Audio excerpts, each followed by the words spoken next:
Hello once again, everybody, and thank you for joining me in the Bettor's Box. This is BangTheBook.com's KBO betting podcast for Monday, May 11th. I am your host, Adam Burke. This and every edition of the Bettor's Box presented by our friends over at DSI Sportsbook. BTB and the number 200 is that promo code. 100% deposit match bonus for the Sportsbook, 100% deposit match bonus for the live casino at BetDSI. It's only a game until you bet it. We've been doing a lot of betting on the KBO here. Got a daily article going up every day over at bangthebook.com, except for Sundays, at least as of right now, because Monday is a league-wide day off. So no Sunday afternoon article for the Monday morning games because there aren't any Monday morning games in the KBO, at least for right now. That will change as the season goes along because they're trying to condense everything into a shorter period of time to play all 144 games. So there will be doubleheaders, there will be Monday games, but to this point, we haven't had any so far. Also over at bangthebook.com, preview up of UFC on ESPN 9, UFC 249, except for Jacare popping a positive test, came out really, really well. Some exciting fights, good ratings, a lot of interest, a lot of intrigue. We'll see how that goes on Wednesday night with a more accessible card, all on ESPN. No pay-per-view for that one, so we'll see how that goes on Wednesday night. We'll keep doing horse racing previews over at bangthebook.com. Picked a winner in the Sunshine Forever Stakes with Halliday, but had him unfortunately paired with Social Paranoia, who finished third behind Aquaphobia. So picked the winner, didn't hit the exacta box, but starting to get a better feel for horse racing events over at bangthebook.com, so please check that out. And, of course, next weekend, NASCAR makes its return at Darlington Raceway. That race coming up on Sunday. We'll have a preview for that over at bangthebook.com as well. And also the return of the Bundesliga, I believe, on, Friday? Saturday? Something like that. Soccer's starting to make its way back around. We'll try to make sure we get you some coverage of that over at the website as well. No Monday mailbag here. I guess I kind of forgot to advertise it, so no questions coming through for that. If you do ever have questions for the Monday mailbag, at Skating Tripods on Twitter, Adam at bangthebook.com via email, or skatingtripods@gmail.com. Those are the three ways to get in touch with me for the Monday mailbag or for any other questions you may have here about the show. But with that, we'll go ahead and dive in to the regular format of the Bettor's Box, what I used to do during the MLB days, what I now do during the KBO days. We'll start with a look beyond the box score, kind of recap everything that's gone on to this point, and also recap the previous series that just went on. We'll take a look at the week ahead here as well. I forgot to put notes together for the Down the Line segment, but basically what I can tell you about the betting markets here from what we saw over the weekend, total adjustments have been made. A lot of the games with domestic starters had totals of 9.5. The ones that had one foreign starter and one domestic starter, as I talked about on Thursday, 8.5 juice to the over or 9. Then the games with two foreign starters, you're still getting those 8.5s with reasonable juice. May see a stray 8 from time to time, but scoring is really up around the league. I'll talk about that here in a couple of minutes, and also talk about some quotes that I saw coming out here today on Twitter earlier this morning. But as far as the Down the Line segment goes, like I said, totals have definitely been adjusted. We're seeing Doosan get bet into bigger favorite roles. We're still seeing some love for the Lotte Giants. We're not seeing a whole lot of love for the Hanwha Eagles, who maybe don't deserve it, as I'll talk about here in a little bit. Had a big underdog price with them, plus 150 the other day. They were up 3-1 going into the seventh inning, blew that lead, lost the game 5-3. So, right now we're dealing with a lot of bullpens from hell, to put it quite nicely. And, I saw Dan Kurtz, who runs mykbo.com, sort of talking about, this is just kind of how the KBO is. They call it KBO-ness, sort of in the industry there with the media members that cover this league. And look, Hanwha had the blown lead. That cost us a winner at plus 150. We had Doosan minus 1.5. They were up 10-3, blew that lead, won the game by a run, in fact, on a walk-off error in Sunday's game. So, we had some good plays, had some good positions. They didn't work out for us. an important lesson, as always, here. I mean, if you've bet on sports for a long period of time, you know this, but even good handicaps don't win. And that's why the best of the absolute best in this business, 55, 56, 57%, because you know what? Things sometimes just don't work out. Even with a good handicap, things just don't work out. How many times in college football do we see a team outgain the opposition by 200 yards, not lose, not cover not win, not cover as a favorite because of turnovers or some other sort of fluky thing? In this case, the bullpens reared their ugly heads. And quite frankly, it looks like this will be a regular occurrence in the KBO. I ran the numbers. I'm putting together a KBO bullpen spreadsheet because I've yet to find a site that breaks this down by team ERA for bullpens, just kind of the whole team overall. So trying to put together a bullpen spreadsheet here with Google Sheets. I'm going to work on that throughout the week here. I hope to have that up by Thursday's show. But I did run the numbers here of the bullpens to this point in the KBO season. As a whole, this is a sample size of 27 games that have been played so far because we had 3 games rained out on Saturday. As a whole, KBO bullpens, 195 and a third innings pitched, 127 earned runs allowed, 197 hits, 140 strikeouts, 100 walks, a collective 5.85 ERA for the 10 KBO bullpens with a 152 whip. And again, keep in mind, one of the things that I sort of isolated about this league is that you have to have a good whip because you don't get the strikeouts. The strikeout rate is so much lower in the KBO than it is in the major leagues. So base runners are even more detrimental in this league because you can't get out of innings with strikeouts. You can't pump 98 with a devastating slider past somebody. It just doesn't happen. You think about bullpens in the major leagues, 140 strikeouts and 195 and a third innings pitched, that would be horrendous in the major leagues and pretty bad in AAA too, quite frankly. So bullpens here in the KBO are by and large terrible. Now, we do have small sample sizes that we are working with here, so there is that extremely small sample sizes on a team-by-team level. But here are the team performances specifically to this point here where some teams have played 6 games, some teams have played 5 games. Going through these in alphabetical order here, Doosan, their bullpen, over 17 2/3, a 9.17 ERA, a 182 whip for that Doosan bullpen, and of course a good chunk of that coming from that 10-3 lead that they blew for us on Sunday morning. The Hanwha Eagles, 16 1/3 innings pitched, 7.16 ERA, 184 whip for them. Their bullpen back-to-back blown leads on Saturday and Sunday. Their bullpen is not helping them out at all. In fact, their starters have pitched very well, but the bullpen, an Achilles heel for Hanwha so far, and also their offense has just been virtually non-existent. The Kia Tigers, 22 innings pitched here as a bullpen so far, an 8.18 ERA, a 1.95 whip. They've walked 18 batters. In their 22 innings, they've only struck out 18 batters. So a 1-to-1 strikeout to walk ratio, very, very bad to say the least. So Kia with one of the worst bullpens here in the KBO so far.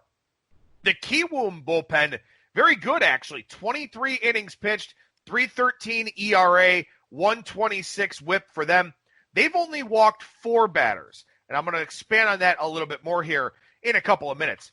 The KT Wiz, their bullpen, 20 innings pitched, 8.55 ERA, a 2.05 whip. They've only struck out 8 batters as a bullpen. They've walked 15. So the KT bullpen, even though we're dealing with a small sample size here, is one I would expect to be very, very poor over the course of the season because they don't strike anybody out, at least what we've seen here so far. Maybe that changes. Maybe it doesn't. My guess is that it doesn't. KT looks to have probably the worst bullpen here in the KBO based on what I'm looking at. The LG Twins, 25 1/3 innings pitched from their bullpen, 4.26 ERA, 118 whip. they've only struck out 13 batters in their 25 and a third. And, of course, keep in mind that they have a lot more bullpen innings because they didn't have Tyler Wilson and Casey Kelly for the first series. They had to run out a couple of bullpen games. And ironically enough, Wilson and Kelly did not pitch well at all whatsoever over the weekend. But the LG bullpen, not high in the strikeout department, but low in the walk department. 7 walks in 25 and a third is very, very good. So they've got that 4.26 ERA, the 1.18 whip. Maybe that's a bullpen that has a little bit of promise here over the course of the season. How about the Lotta Giants, man? 17 and 2/3 innings pitched for their bullpen, a 3.06 ERA, and a .81 whip. Now, the Giants also with 4 walks. So Kiwoom and Lotta, the two teams that have the fewest walks from their bullpens, not surprisingly, two teams that have had a lot of bullpen success to this point. The NC bullpen, 17 and 2/3, 5.60 ERA, 1.47 whip. More walks than strikeouts for that unit as well. The Samsung bullpen, 22 innings pitched, a 2.45 ERA. That's very strong. 1.45 whip.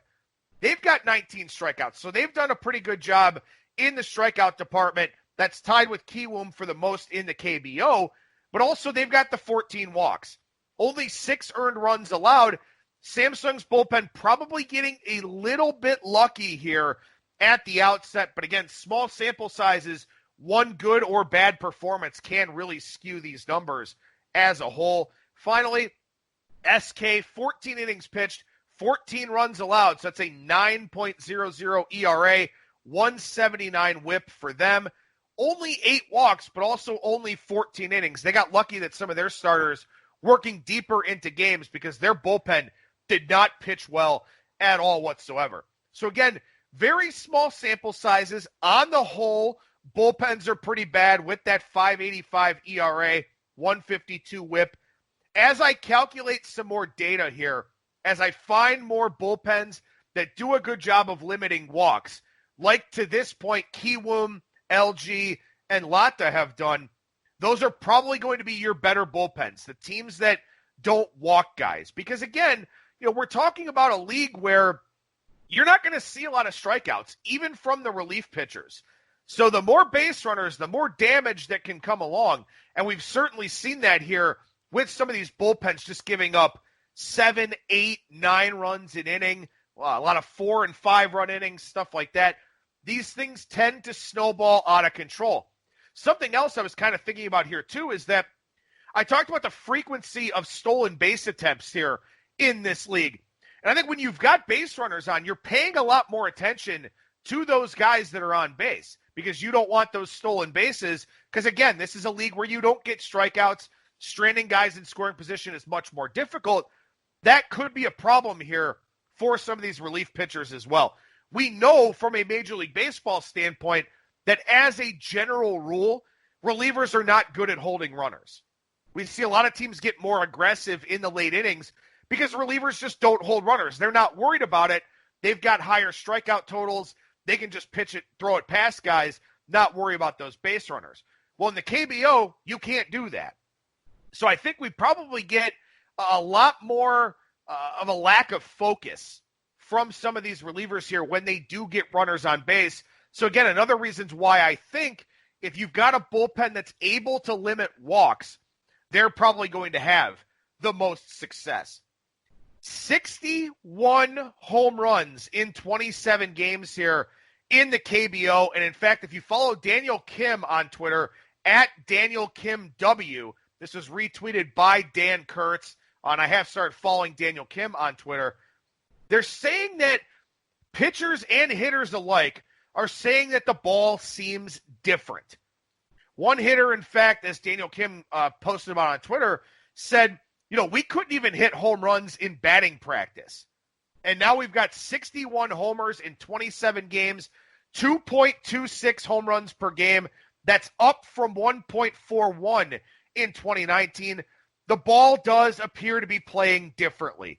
Now, again, we don't have a large sample size here, but like I talked about a few weeks ago with regards to stabilization points and points of reliability and significance for statistics, home runs generally become reliable pretty early in the process. So we've got a lot of home runs here so far. That's probably going to be the case. And like I said, we've seen those totals adjustments with 9.5s painted across the board, some overjuice even in games with domestic starting pitchers. We're probably going to see another wave of adjustments here because the ball is playing differently. Home runs are being hit at a much higher pace. Like I saw, home runs are up 14%, slugging percentage up 11%. We're going to start seeing 10s in the KBO betting odds, maybe even the straight 10.5 as well. To this point, 10.85 runs per game have been scored. Back in 2018, it was 11 runs per game. In 2019, it was 9.1 runs per game. So it looks like we're back to playing with something that more resembles the previous baseball before it was de-juiced. So that is 110% something that you want to keep in mind. And again, as we look at how things progress throughout the week in the KBO, remember, foreign pitchers are very good. Those are generally going to be the number 1 and number 2 starters for these teams. On the whole, over 88 innings, a 3.26 ERA, a 1.04 whip for the foreign pitchers. And by the way, foreign hitters, 343 average, 393 on base, 621 slugging, 14 home runs for those 10 foreign hitters. Each team has 1 foreign hitter and 2 foreign pitchers. So that's one way that you can kind of look at it here a little bit. But as we got past some of those front of the rotation foreign pitchers, some of the guys that we expect to be very good here in this league, Thursday 5-0 to the over, Friday 3-2, Saturday with only 2 games, they went 1-1, 3 games were postponed, 4-1 on Sunday. We did have 1 game with 2 foreign starting pitchers that went over. That was the Hanwha and Kiwoom game. And in fact, that was because of the bullpen. That was a 3-1 game going to the bottom of the 7th, wound up ending, I believe, 6-3, eked over the total. That was a total of 8 or 8.5 with the 2 foreign starting pitchers. So later in the week, we're probably going to see some more runs scored. Now, one thing to keep in mind here, as I mentioned already, is that Monday is a league-wide day off, at least for now. So what that means is that the relievers all get a day off on Monday. And then on Tuesday, Wednesday, you generally have the best of the foreign starting pitchers. Maybe they kind of leak over into Sunday at sometimes, if they go Tuesday, Sunday type thing. But for the most part, Tuesday, Wednesday should be lower scoring days. The bullpens are rested. The better starting pitchers will be working. Thursday, Friday, Saturday, those look like those are going to be your days with a lot of slugfests. And then Sunday, it'll be kind of hit or miss depending on how the pitcher rotations sort of shake out. So Tuesday, Wednesday, probably lower scoring. Thursday, Friday, Saturday, higher scoring. Sunday will be kind of a mixed bag depending on how these rotations are set up. And I'll talk about this with this next round of games here with some of these foreign starting pitchers and some of the guys on my watch list getting their second starts here early on in the week. So as we continue beyond the box score here, let's recap what we saw in the 5 series that were just played Friday through Sunday. Kiwoom swept Hanwha over their 3-game series. That was one of the games not rained out on Saturday. But here's the thing about this series. Hanwha went into the bottom of the 7th, tied in Game 1, had a 3-1 lead going to the bottom of the 6th in Game 2, and a 3-1 lead going to the bottom of the 7th in Game 3. So Hanwha was really in position to win all 3 of these games, or at a minimum, take 2 out of 3 in this series from a Kiwoom team that was in the finals last year.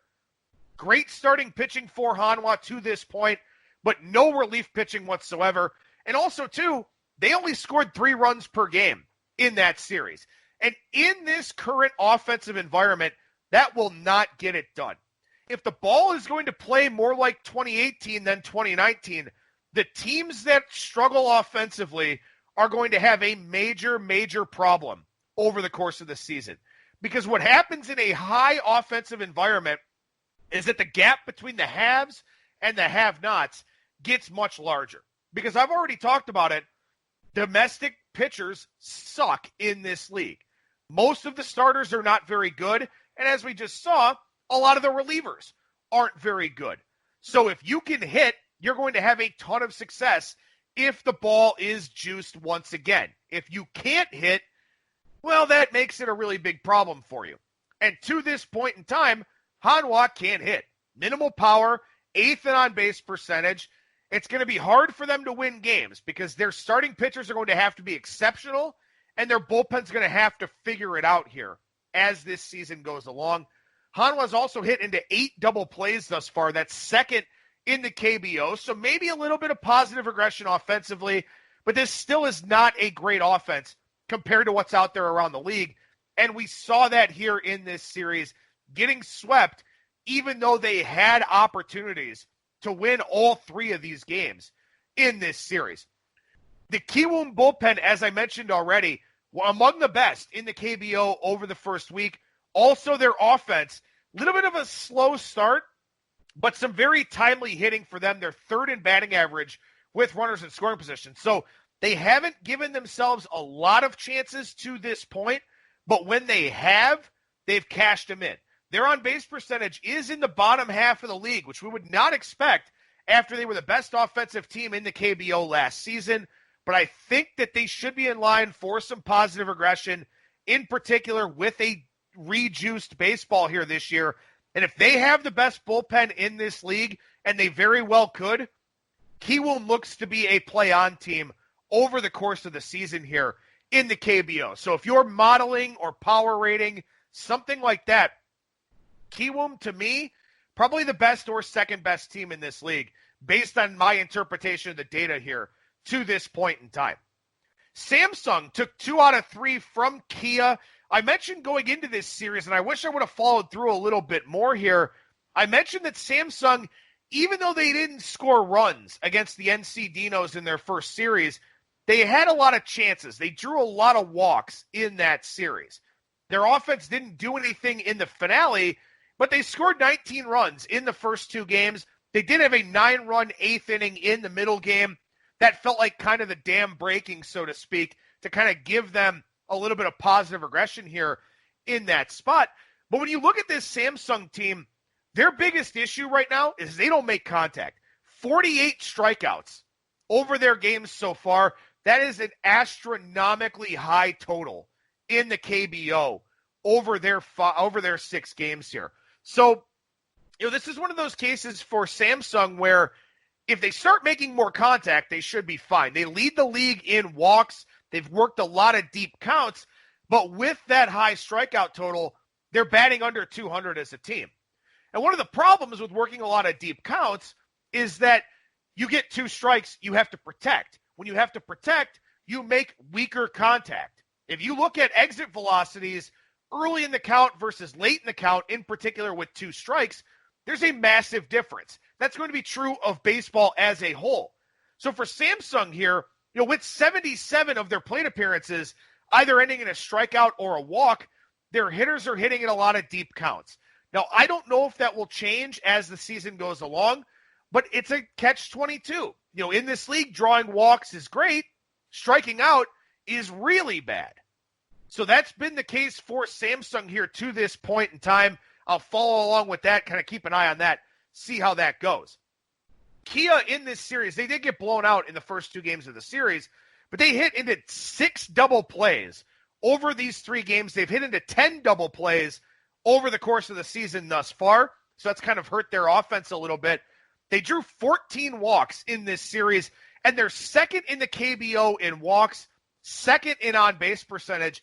I like this Kia offense quite a bit. I think there's a lot of potential here with this unit. Again, they've gotten a little bit unlucky with some of those balls in play becoming GIDPs, but they're drawing a lot of walks. They've got some decent power. They're putting a lot of balls in play. This Kia offense is pretty good in my estimation. So I'm kind of isolating them as a pretty good over team here in this league. And again, when we look at their pitching statistics from a bullpen standpoint so far, their bullpen is terrible and their bullpen issues a lot of walks. So Kia looks to me to be an over team here for the duration of this KBO season. Now, Yang Hyun Jung, much better start the second time around. I mentioned this on Thursday that I think opening day is just kind of tough on him from a nerve standpoint. Gave up 2 solo home runs, a couple more hits over his 6 innings in this series against Samsung. Much better start. Aaron Brooks, very good. He'll make his second start here probably on Tuesday. Brooks and Yang are a good 1-2 punch. We'll see if Drew Gagnon is able to get a little bit better. One of the foreign pitchers that came over previously pitched in the Mets organization. If so, if Gagnon figures this thing out, Kia is maybe going to be a very good first 5 bet because they'll have some decent starting pitching and you can avoid their bullpen meltdowns.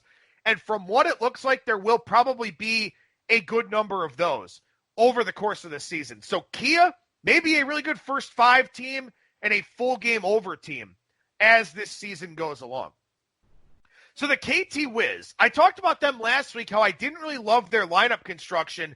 And in fact, their number 2 hitter, 0 for 16 with a walk to start the season. So maybe they want to kind of figure something out with him. But KT, in this abbreviated 2-game series against Doosan, scored 24 runs and came away with a split.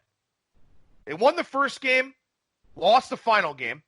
The middle game rained out there. Same starting pitching matchup on Sunday. I wound up taking Doosan -1.5.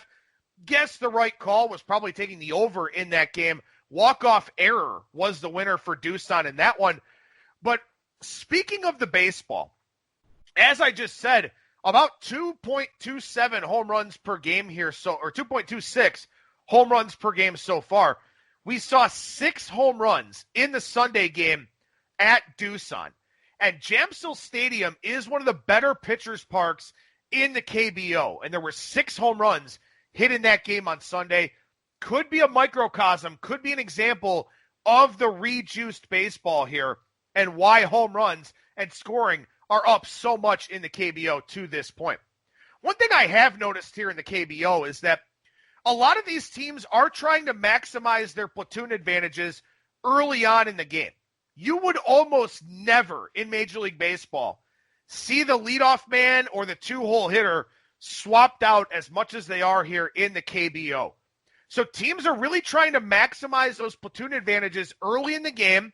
Then they're swapping those guys out for pinch hit appearances later on once the bullpen gets involved. So I thought that was a pretty interesting thing I picked up on, in particular with the 2-hole hitter for KT, who's off to a terrible start. But one other thing I noticed about this series is that Doosan actually sent out a pitcher working for a 3rd time in 4 days, and he threw 60 pitches in the final game and didn't pitch well at all over his 60 pitches. Pitcher usage is a little bit strange here. Bullpens are kind of a mess in general. That's something that, we're just going to have to deal with. If you're going to bet full game in the KBO, definitely worrisome with the way these bullpens are coming together. If you're going to bet first 5, you generally don't have to worry about it. A lot of people are going to flock to first 5.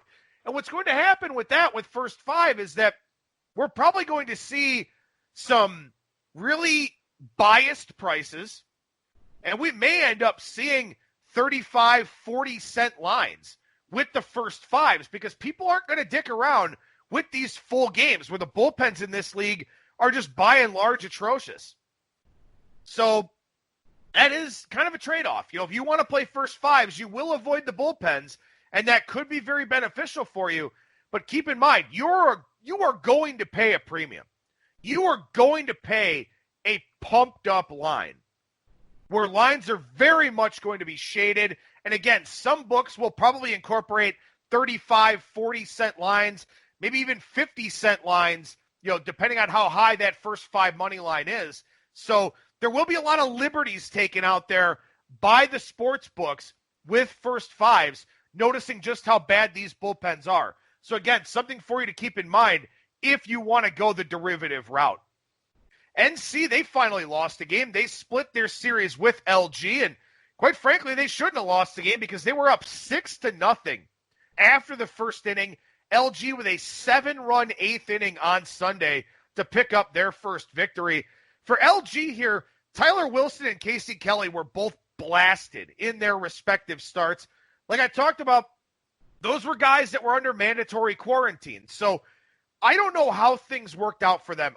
They weren't allowed to be around the team facilities. They're probably working out together, throwing some bullpens as well as they could, stuff like that. But you got to think there was some rust involved for those two guys. Neither guy pitching well in their respective starts. They should get a little bit better here as things go forward. But, the nature of the KBO is that there is so much manufacturing of runs, even with home runs up. And in fact, with home runs up, we're going to see a lot of multi-run homers. That's a big difference from the KBO and Major League Baseball.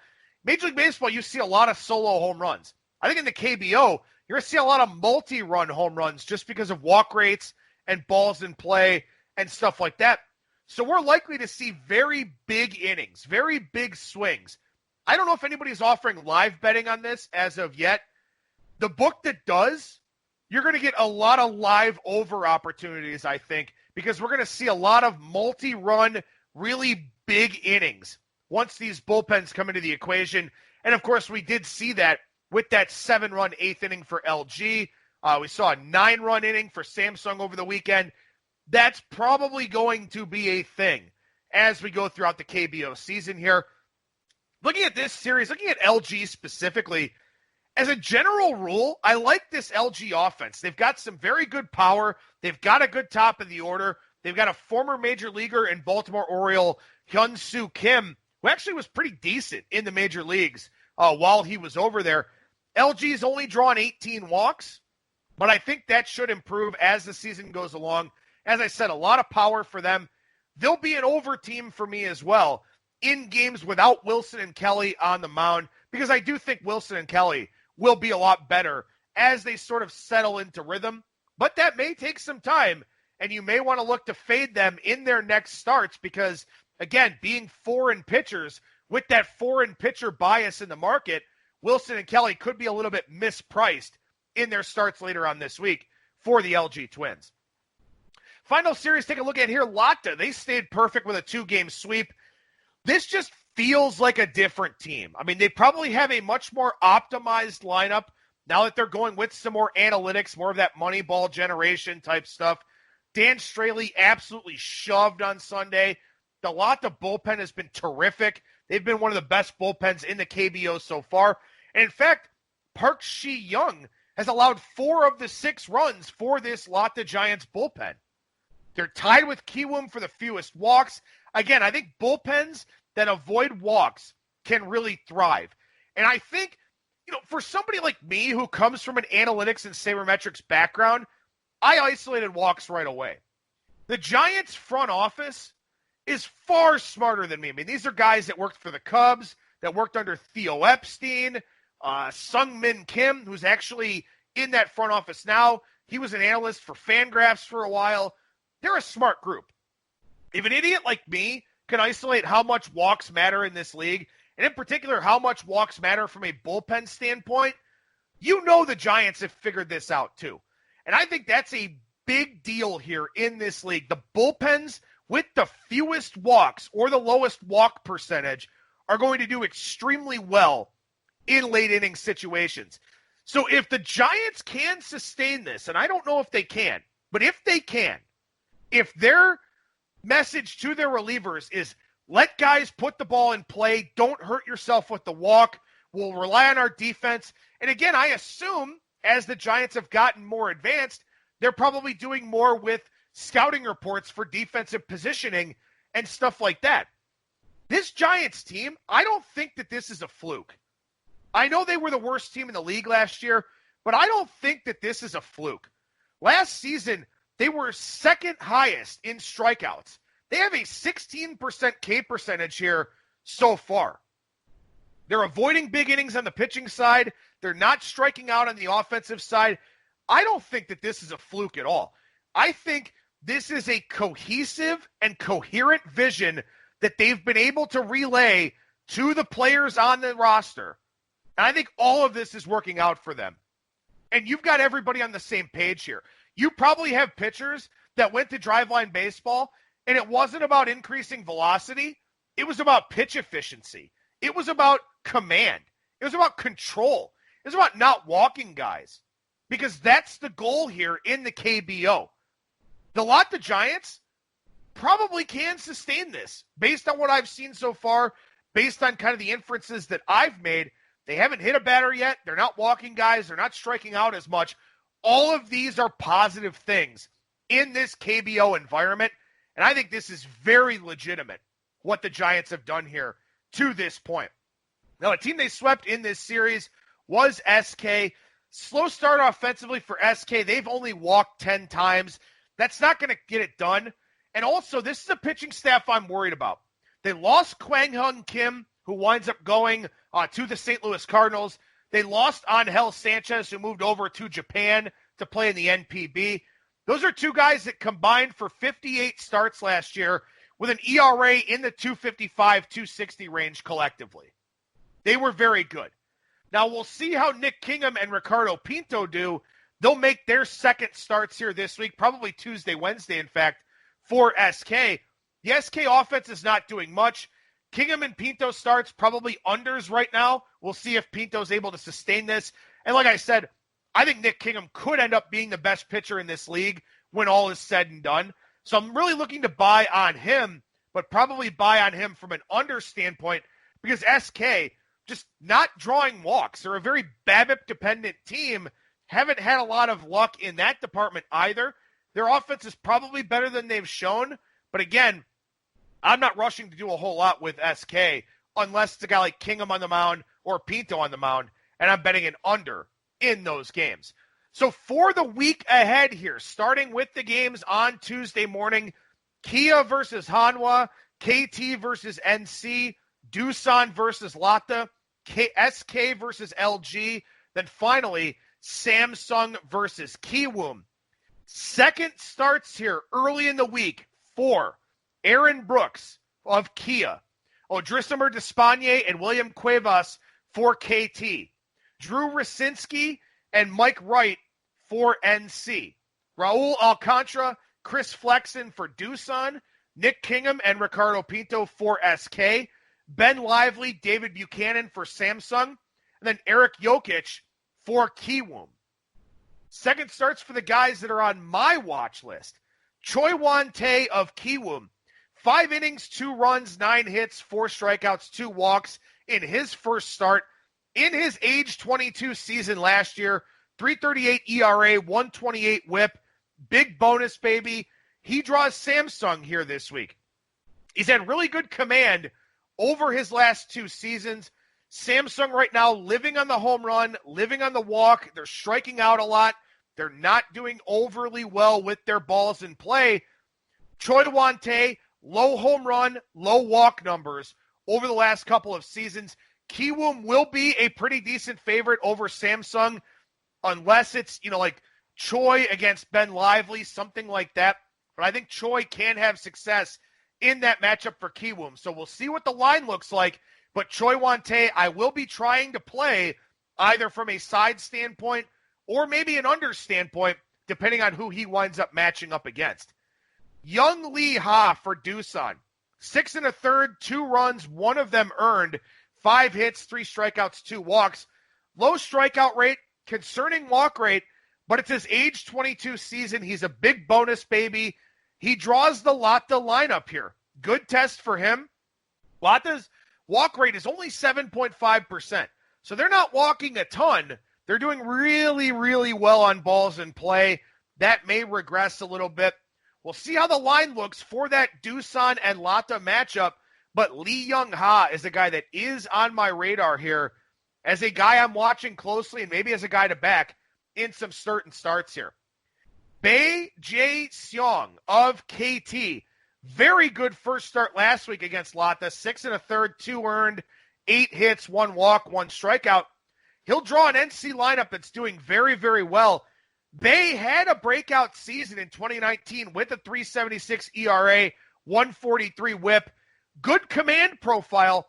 The walks are the question. So NC here, they've done an okay job drawing walks. In fact, they've done a very good job drawing walks, I believe. So that's one that you want to keep a close eye on. KT offensively kind of hit or miss here. Again, I don't love the top of their order. But that'll be an interesting one to look at the line because, again, The Giants are playing very well. I think there's a lot of sustainability to what they're doing. Their lines may be a little bit inflated here as we go forward.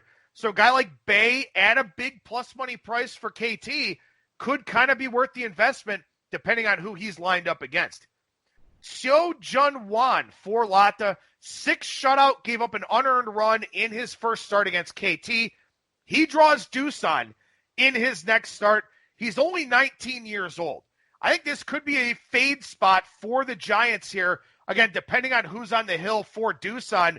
But Seo now at 19, as I've talked about already, I think 22, 23 is the sweet spot for these Korean-born high schoolers that go right to the KBO. At 19, he's probably going to struggle a little bit. Now gets an upgraded Doosan lineup as opposed to KT. I think it may be a good chance to fade Seo Jun-Wan in his next start. Finally, one more here. Koo Changmo of NC, 6 shutout, 8 strikeouts in his first start, 3.20 ERA, 1.18 whip last season. I think he's a star in the making. I think he's a guy that could go over to the major leagues at a relatively young age. He gets that KT lineup, who's hit for a little bit of power. They also haven't struck out a ton, 14.2% K percentage. Koo's best asset is the strikeout. So, again, I want to see how that line looks when Koo Changmo makes his next start for NC against the KT Wiz. Finally, a couple more starting pitchers I've added to my watch list here. Kim Tae-hoon for SK. 132 relief appearances over the last 2 seasons. Now he's going to be starting for SK with some of the losses that they had in that rotation. Now he's 29 years old, but he only has 196 career appearances and 132 over the last 2 years. So he's just now finally healthy. Good 6 innings in his 2020 debut. Gave up 2 runs on only 2 hits, struck out 3, walked 3. Good K numbers as a reliever, which in this league, in my estimation, that translates to having good stuff. So I think Kim Tae-hoon could be a pretty good starter for SK here. Now that he's finally healthy, put up some good numbers the last 2 years. That's a guy to watch, maybe, because what I'm trying to find here, I'm trying to find domestic pitchers that could be worthy of unders. Because, again, as we've already seen, bullpens are bad, and domestic starting pitchers are pretty bad. So I'm trying to find guys that I can maybe hitch my wagon to either play at big plus money numbers against the foreign starters or play some unders with. And Kim Tae-hoon could be one of them. Finally, one more on my watch list here. So Hyun Jun, 18 years old for KT. Good debut against Doosan. 5 innings, 2 earned, 5 hits. Struck out a couple, only walked 1. Big bonus, baby. Again, the 18, 19-year-olds are scary, but that's a guy to watch because he will mix in some pretty good starts along with his struggles and growing pains. So, a lot of information here today on the Bettor's Box, our KBO podcast. Adam at bangthebook.com or skatingtripods@gmail.com to get on the list for the KBO show notes. Again, a lot of stuff here, but some good stuff for you to refer back to as you listen through the show or as you handicap these games for yourself. And like I said, I'm working on a bullpen spreadsheet here for the KBO, hoping to have that out a little bit later on in the week. So I'm trying to go all in here with the KBO. The betting results haven't been what I had hoped so far, down a little under 2 units, but had the 2 massive bullpen blow-ups on Sunday that would have put us back on the plus side. So, again, trying to learn things as we go. The ball playing much differently than it did last year. That's an adjustment that we have to make and an adjustment that the pitchers have to make. So, again, tread lightly here in the KBO with your action early on in the process. We'll be back on Tuesday to chat once again with Brian Blessing, the host of Sportsbook Radio and Vegas Hockey Hotline. We'll talk about the NFL schedule release. We'll talk about NASCAR at Darlington this week. We'll talk about a bunch of horse tracks coming back here this week as well. Just sort of a grab bag segment with Brian on Tuesday's show. Then I'll be back with another edition of the Bettor's Box covering the KBO on Thursday. That'll do it for me. Thank you so much for listening, everybody. And remember that you will never strike out when you're in the Bettor's Box.